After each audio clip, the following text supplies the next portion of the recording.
Welcome to Free Ballin Weekends. Jim and Hugh and Jim.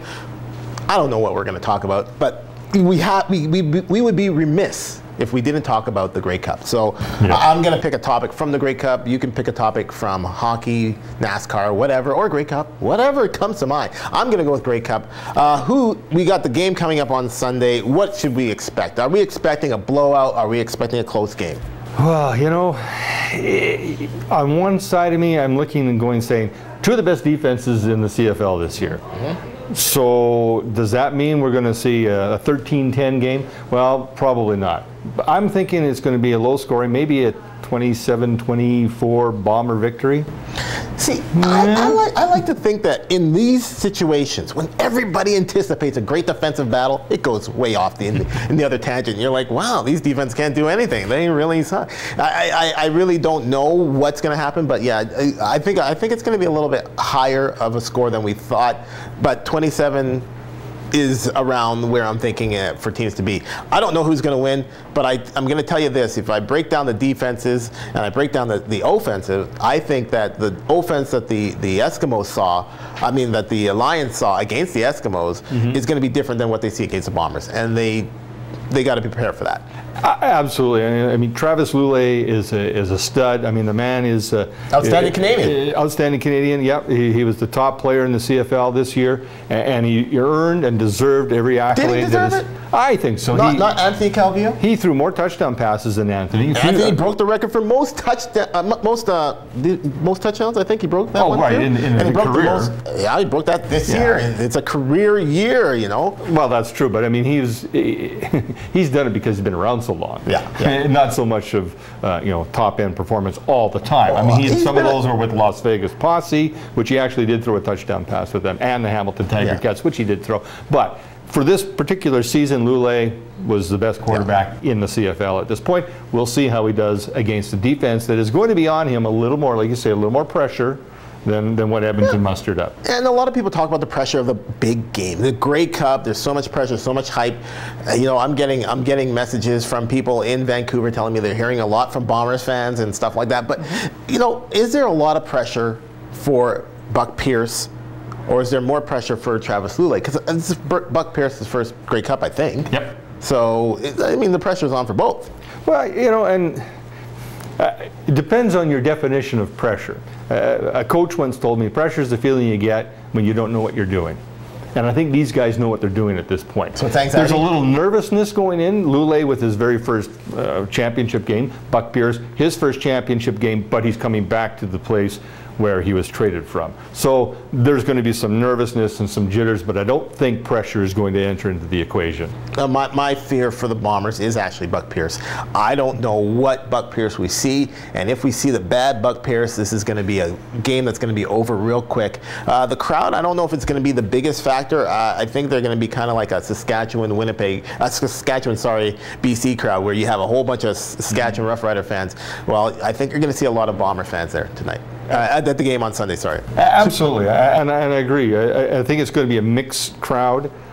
There might be a little more support for BC, but Bomber fans can be loud too. And so I think it's just going to be a good balance. I think once that's going to say the first couple of series are out of the way, they don't hear the crowd. True. I don't think so. What do you got? Well, we're going to stick on the football theme. Sure. I am giving up trying to figure out the NFL. Yeah, wow. You're supposed to have a favorite. There's no such thing anymore. I thought for sure San Francisco goes into Baltimore. I'm thinking, well, this is a no-brainer. Best defense. And against a terrible offense. And they put up, I know 16 points isn't a lot, but for Baltimore's offense, that's a windfall. Well, against the Niner defense, that is pretty good. But they still weren't able to punch the ball in on the goal line. I don't think they got stopped by the Niner defense, and we're talking about Ray Rice. Yeah, he's one of the premier running backs, and he was not able to get a rushing touchdown against this Niner defense. So the defense is still holding. But their offense just stumbled last night. And again, you're trying to figure it out. It's just like get the coin toss or have the dog pick for you or whatever. I've given up trying to figure out things. Okay, we're still on Thursday night football. I got to go real quickly here. Ndamukong Suh.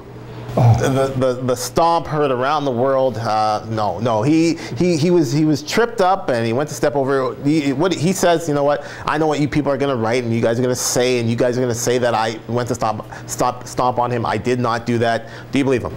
I don't believe him, not for a second. We watched the video in here, looked at the video. You can see that he takes a direct look right down at the player and puts his foot down. So. Sorry, Mr. Suh, but you get the Turkey of the Day award on that one. I'm not really sure that he really meant to do it. I really don't think he meant to do it. I think he was pulling his leg up, and you know, it's like, what's on my leg? Get off! And he puts his foot down. Now he didn't think that the arm was going to be there, and it was. He looked right at him. Yeah, because went, okay. he was, what's going on here? And then he just put his foot down. And the fact that the guy's arm was at the same point where he put his foot down is a bad thing. Yes. But have you seen his past history? Have you seen the things that he's done? Of aggression, yeah. And it's way out of the realm of within the rules. And so for him to step on somebody's arm is not without some measure of truth. He looked right at the boy's arm and boom, landed right on top of him. So your thought is that he's going to get... He's going to get 5 games. 5 games? That's what happened with, what's his face from Tennessee, Albert Hainsworth. He did it even less and got 5 games. And I saw Albert Hainsworth, by the way, Albert Hainsworth stomp, and that was almost a miss. I think he grazed his arm. That's nothing. What do you got? Okay, you want to move on? NHL? Why not? Yeah, NHL? What are your thoughts of the Winnipeg Jets, the new version of the Winnipeg Jets? Is this the old Atlanta Thrashers, or do they have a fresh look about them, not just the uniforms, but the team makeup itself? It's really hard to say what this Winnipeg Jets team is. One night they're scoring 9 goals. Next night the next 3 nights they can't score a goal. So I don't really know what this team is, but they're inconsistent is what I'm gathering from them, and that's not a good thing. I think for this... At this point in the season, I would like to say that they are trying to find their niche, who they are. They still are a little bit of that Atlanta Thrashers team, minus Ilya Kovalchuk, which is not the greatest team, but it's a team, right? But they're missing that star, and you know, you see glimpses of some people breaking out on that team, but they need that star. Yeah, until they have it. Yeah, so Winnipeg Jets fans should just be happy for the next few years that they do have hockey in their building, and then build from there. They do have a very young team, so there is an upside there. And you know what? I think the Jets are in a better position than the Calgary Flames. I'm sorry, the Calgary Flames. That was one of the things that I was wondering about. Like, I don't know what they have going as a prospect. I mean, they started the season, they got a few things going, and anyway, I could go on and on, but we have run out of time. So we will see you next time on Sports Talk.